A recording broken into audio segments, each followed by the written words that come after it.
नमस्कार दोस्तों, एवरीथिंग अभिषेक YouTube channel पे मैं अभिषेक आप सभी का स्वागत करता हूं। यह वीडियो निश्चित रूप से आप सभी के लिए बेहद ही इम्पोर्टेंट है, जिसमें हम बात करेंगे एनसीईआरटी को लेकर के, एनसीईआरटी के सारांश को लेकर के, जो कि संबंधित है विज्ञान विषय से और क्लास है आपका 7। अभी हम 7 क्लास का एनसीईआरटी पढ़ रहे हैं। इसके माध्यम से साइंस का निचोड़, सामान्य विज्ञान का निचोड़ हम देखते हैं इसके माध्यम से। इसमें हम आज बात करने वाले हैं अध्याय 9 के बारे में, जो कि मृदा के रूप में होगा और बेहद ही इंपॉर्टेंट होगा। मृदा से रिलेटेड सभी फैक्टों के रूप में जानेंगे और इससे जो संबंधित एग्जामिनेशन है, आप सभी के एग्जामिनेशन जो कि बीपीएससी, बीएसएससी या फिर CTET, TET, BPSC, TRE, railways, PCS या फिर ऑल ओवर कॉम्पिटिटिव एग्जामिनेशन के लिए यह बेहद ही इंपॉर्टेंट हो जाता है। साथ ही आए दिन जो बिहार में स्वच्छता परीक्षा लिए जा रहे हैं, उन्हीं सभी के लिए भी यह इंपॉर्टेंट हो जाता है, क्योंकि जो सब्जेक्ट होगा उसमें जो पूछा जाएगा उसमें बेहद ही इंपॉर्टेंट होगा एनसीईआरटी। ध्यान रखेंगे इस बात को। और इन्हीं सभी जानकारी के साथ आपको बताना चाहता हूं कि अगर आप हमारे इस चैनल पर नए हैं तो सब्सक्राइब करना मत भूलिएगा। इसी प्रकार के सीरीज देखने के लिए, सभी सब्जेक्टों का सारांश देखने के लिए, सभी एनसीईआरटी का सार पढ़ने के लिए, कंसेप्ट को जानने के लिए। आगे बढ़ेंगे। वीडियो कैसा लगा उसके बारे में जरूर आप कमेंट बॉक्स में कमेंट करके बताइएगा। साथ ही साथ लाइक करना मत भूलिएगा और शेयर करना भी, आपके दोस्तों के साथ शेयर करना भी मत भूलिएगा। देखिए, 9वां चैप्टर के रूप में आप देख सकते हैं, चैप्टर का नाम है मृदा यानी कि मिट्टी। मिट्टी के बारे में जानेंगे। इसको इंग्लिश में सॉइल कहते हैं, SOIL, सॉइल कहते हैं, मिट्टी कहते हैं। इंग्लिश में देखें तो, या प्रमुख शब्द में देखें तो प्रमुख शब्द के रूप में यहाँ पर देख सकते हैं मृण्मय। मृण्मय क्या होता है इसके बारे में जानेंगे। यह प्रमुख शब्द एक प्रकार का विज्ञान का टर्म होता है। इस टर्म्स के बारे में इसी चैप्टर के माध्यम से जानने की कोशिश करेंगे, एक एक पॉइंट को विस्तार के रूप में। यहाँ पर देख सकते हैं कि ह्यूमस, ह्यूमस क्या होता है, दुमटी। उसके बाद अंतःश्रवण क्या होता है, उसके बाद देख सकते हैं आर्द्रता, बलुई, जल धारण, शनस्तर स्थिति, अपर्दन या फिर मृदा परिच्छेदिका या फिर मृत्तिका किस क्या होता है। इन सभी फैक्टों के बारे में जानने की कोशिश करेंगे विस्तार से। आइए बढ़ते हैं फैक्ट की तरफ। देख सकते हैं आपके स्क्रीन पे सबसे पहला फैक्ट जो लाल कलर में दिख रहा होगा, इसको जो मैंने छांटा है वो एनसीईआरटी से छांटा गया है। यहाँ पर देख सकते हैं जो पहला फैक्ट के रूप में है, तो यहाँ पर मैं, ये लाल कलर है तो थोड़ा सा मैं कलर चेंज कर लूं और इंक का जो कलर है वो ग्रीन कर लेता हूं, ताकि आपको समझाने में बेहतरी आसानी हो। यहाँ पर देख सकते हैं आप शायद जानते होंगे कि पवन, जल और जलवायु की क्रिया से सैलो यानी कि चट्टानों के टूटने पर मृदा का निर्माण होता है। यानी कि मृदा का निर्माण किस प्रकार से होता है, तो आप जानेंगे इस बात को कि पवन, जल और जलवायु की क्रिया होती है, जिसके माध्यम से चट्टान टूटते हैं, फूटते हैं, उसी के माध्यम से मिट्टी का निर्माण होता है। यह प्रक्रम क्या कहलाता है, तो अपक्षय कहलाता है। क्या कहलाता है, अपक्षय कहलाता है। किसी मृदा की प्रकृति उन शैलों पर निर्भर करती है जिनसे इसका निर्माण हुआ है, और यह उन वनस्पतियों के किस्मों पर निर्भर करती है जो कि इसमें उगते हैं। यानी कि जो इसमें उगते हैं इस पर निर्भर करता है इसका जो किस्म है, किस प्रकार के किस्म की मिट्टी है, इन चीजों को आप जान पाते हैं। यहाँ पर देखेंगे तो नेक्स्ट फैक्ट है आपके स्क्रीन पे कि मृदा की विभिन्न परतों से गुजरती हुई ऊर्ध्वाकाट मृदा परिच्छेदिका कहलाती है। मृदा परिच्छेदिका के रूप में जाने तो मृदा के विभिन्न परतों से गुजरती हुई ऊर्ध्वार्ध काट देख सकते हैं, ऊर्ध्वा काट जिसे बोलते हैं, इसे कहते हैं मृदा परिच्छेदिका। कहते हैं कि प्रत्येक परत स्पर्श या फिर गठन, रंग, गहराई, रासायनिक संगठन में जो है कि भिन्न होते हैं। ये जो परत होते हैं, यह परत क्या कहलाते हैं, सनस्तर स्थितियां कहलाते हैं। क्या कहलाते हैं, सनस्तर स्थितियां कहलाते हैं। ध्यान रखेंगे इस बात को, जिसके आपको देखने को मिलेगा क्या, तो इसके जो परत होते हैं वह, जिसको परत कैसा होता है तो इसका रंग, गहराई और रासायनिक संघटक होते हैं, ये जो भिन्न भिन्न होते हैं, इन्हीं परत को, जो ये परत क्या होते हैं, तो सनस्तर स्थितियां के रूप में जाने जाते हैं। यहाँ पर देख सकते हैं सनस्तर स्थितियां के रूप में जाने जाते हैं। यानी कि इसका जो रंग, रूप, भेदभाव सब कुछ अलग होगा, इसका अलग होगा, इसका अलग होगा और इसका अलग होगा। यानी कि अलग अलग होता है। इनकी ये जो आधार सेल है, यानी कि जो ये मेन, मतलब इसी से टूट टूट करके ये एक प्रकार का मिट्टी बना हुआ है। तो ये जो मेन सेल है, उसके बाद एक सनस्तर ए बना, बी बना, सी बना, इस 3 प्रकार के सनस्तर बनता है। यहाँ पर कहा भी गया है कि सनस्तर के जो परत होते हैं, उसके ऐठन, उसके जो बनावट होते हैं, मिट्टी के रंग, गहराई या फिर रासायनिक संघटक किस प्रकार से है उस मिट्टी में, उस पर, तो ये चीज शामिल होते हैं। इस प्रकार से आप कह सकते हैं इसके सनस्तर स्थितियां कहलाते हैं। आगे बढ़ेंगे तो देख सकते हैं आगे स्क्रीन पे आपको दिखेगा कि सबसे ऊपर वाली सनस्तर स्थितियां सामान्यतः गहरे रंग की होती है, क्योंकि यह ह्यूमस और खनिजों से समृद्ध होता है। यानी कि अधिकतम मात्रा में जो होते हैं खनिज और ह्यूमस जो पाए जाते हैं वो मिट्टी के ऊपरी भाग में पाए जाते हैं। ध्यान रखेंगे इस बात को। ह्यूमस मृदा के उर्वर को बनाता है और पादपों में पोषण प्रदान करता है। यह परत सामान्यतः मृदु, संरंध्र और अधिक जल का धारण करने वाली होती है। सबसे अधिक जल धारण करने वाली जो परत होती है वो मिट्टी का ऊपरी परत ही होते है। इसे में शीर्ष मृदा, जिसे कि इसे शीर्ष मृदा अथवा जो है कि सनस्तर स्थिति, ए सनस्तर स्थिति के रूप में जानते हैं। शीर्ष मृदा या फिर ए सनस्तर की जो स्थिति होती है, जो ऊपरी मिट्टी होती है, उसको कहा जाता है। शीर्ष मृदा कृमियों, कृंतकों या फिर छुछुंदरों और भृंगुओं जैसे अनेक जीवों का आवास या फिर आश्रय प्रदान करता है। यानी कि इसी ऊपरी परत है, उसी में जो है कि ये सभी जीव पाए जाते हैं। आपको जो शीर्ष मृदा होते हैं उसमें छोटे पादप की जड़ें पूरी तरह से शीर्ष मृदा में ही रहते हैं। यानी छोटे छोटे जो पौधे होते हैं उनकी जो जड़ें होती है वो निश्चित रूप से कि थोड़ा सा ही तो ऊपरी मृदा में ही रहते हैं। ध्यान रखेंगे। अगला पॉइंट है, आपके देख सकते हैं कि शीर्ष मृदा के नीचे की परत ह्यूमस कम होती है। यानी शीर्ष मृदा के जो नीचे की जो परत है उसमें जो ह्यूमस कम होती है, लेकिन खनिज अधिक होते हैं।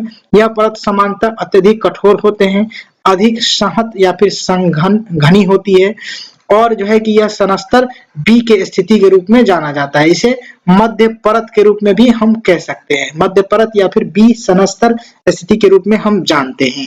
तीसरी परत के रूप में जाने तो तीसरी परत सी सनस्तर स्थिति कहलाती है, जो कि दरारों और विदरुंद्रों देख सकते हैं, विदरू युक्त देख सकते हैं, विदरो युक्तों सैलों के जो छोटे छोटे ढेलों से बने होते हैं।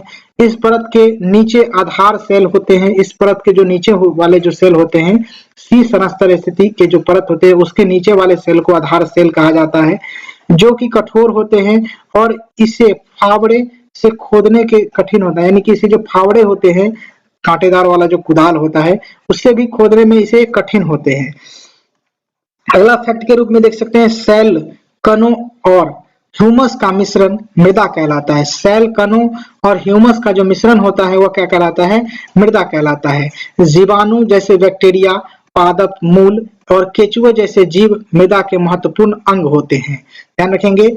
आगे बढ़ेंगे तो मृदा, यदि मृदा के बड़े कणों का अनुपात अधिक होता है तो बलुई मृदा कहलाती है। यानी कि मृदा में जो बड़े कणों की जो अनुपात है वो अधिक पाई जाती है तो वह बलुई मृदा के रूप में जाने जाते हैं। यदि बारीकी सूक्ष्म कणों का अनुपात अपेक्षाकृत अधिक होता है, यानी कि जो है कि अधिक होता है, तो वह मृण्मय मृदा कहलाती है। यानी चिकनी मिट्टी के रूप में मृण्मय मृदा के रूप में जाने जाते हैं।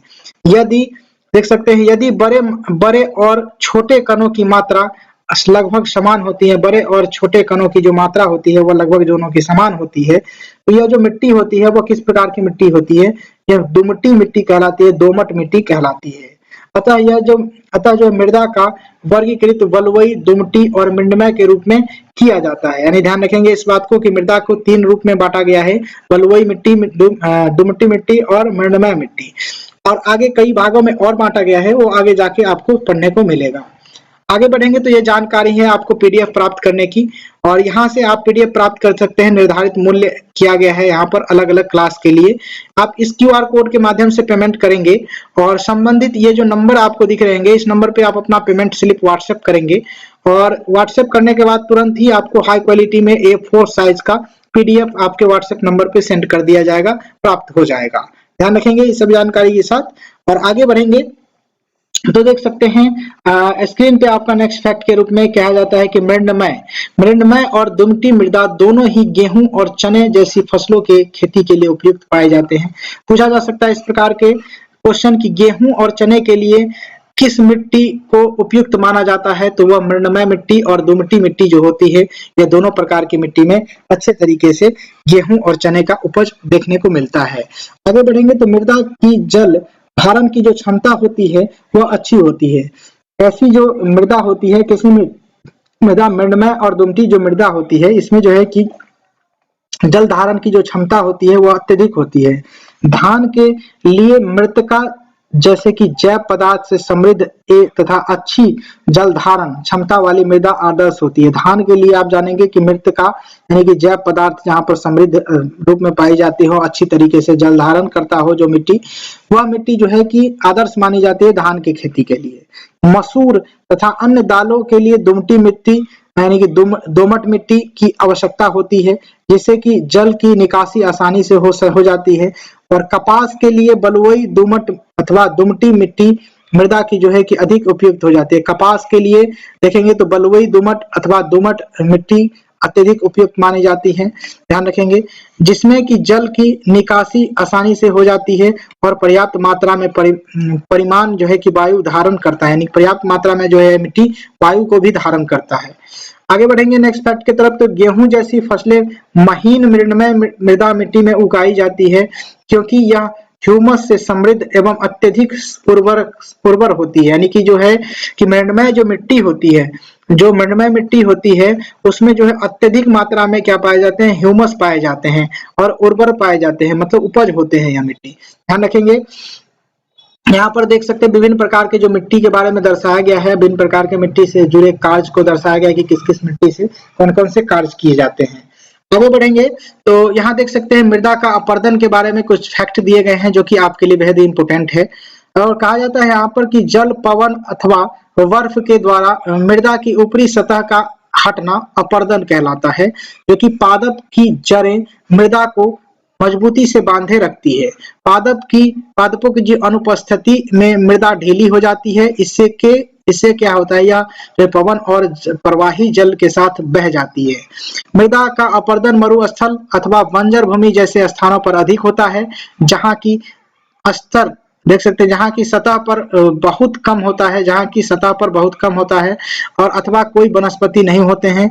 जहाँ की जिस पर जो है कि मरुस्थल की बात कर रहे हैं हम, बंजर भूमि की जब बात करें तो निश्चित रूप से इसके स्थान पर जो है कि कोई भी प्रकार का सतह पर बहुत कम होता है मिट्टी, और यहाँ पर देख सकते हैं कोई भी वनस्पति भी नहीं होते हैं। इसके कारण यहाँ पर अधिक मात्रा में आपको देखने को मिलेगा मृदा का अपर्दन। अतः वृक्षों की कटाई, वन उन्मूलन को रोका जाना चाहिए, ताकि हरित क्षेत्रों को बढ़ावा देने का प्रयास किया जाना चाहिए। आगे बढ़ेंगे तो फैक्ट की तरफ, जो कि कहता है यहाँ पर सारांश के रूप में कि क्या आप जानते हैं के बारे में देखें तो उत्तर भारत के अनेक नदियां हिमालय के क्षेत्र से निकलकर मैदानी क्षेत्रों की ओर बहती है। ये नदियां अपने साथ अनेक प्रकार के पदार्थ लाती है, जिन्हें गाद या फिर मृत्तिका या फिर चिकनी मिट्टी कहते हैं। ध्यान रखेंगे इस बात को कि जो नदियां बहा कर लाती है अपने साथ जो पदार्थ लाती है बहा करके, इनमें गाद होता है, मृत्तिका होता है जिन्हें की चिकनी मिट्टी कहते हैं, बालू और बजरी सम्मिलित होते हैं। इन पदार्थों के मिश्रण को जलोढ़ मृदा कहते हैं, यानी कि जलोढ़ मिट्टी भी कह सकते हैं। उत्तर भारत के मैदानों में नदियों अपने साथ लाई गई जलोढ़ मृदा को निक्षेपित कर देती है, निक्षेपित यानी कि बिछा देती है। यह मृदा जो है कि बहुत उर्वर होती है, बहुत ही उपजाऊ होती है। इस कारण इस क्षेत्र में कृषि उपज भारत के लगभग आधी जनसंख्या को खाद्यान्न उपलब्ध करा देती है।